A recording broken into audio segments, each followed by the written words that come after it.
بتاؤ تمہارا رب کون ہے، بتاؤ تمہارے نبی صلی اللہ علیہ وسلم کون ہیں، بتاؤ تمہارا دین کیا ہے۔ یہ 3 بنیادی سوالات ہر انسان سے اس کی قبر میں کیے جائیں گے۔ کیا کبھی ہم نے غور کیا کہ اللہ تعالیٰ نے ہمیں کس لیے دنیا میں پیدا کیا ہے؟ ہم سب کی زندگی کا مقصد کیا ہے؟ عقید توحید یہ ہم سب کی زندگی کا بنیادی مقصد ہے،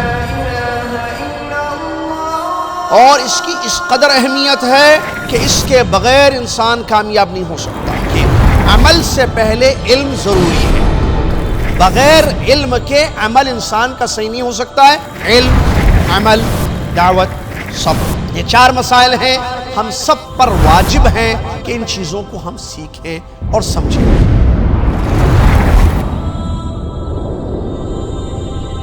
اصول ثلاثہ، اسلام کے بنیادی اصول۔ روزانہ رات 8:30 بجے اور ہر دوپہر 2 بجے مرسی ٹی وی پر۔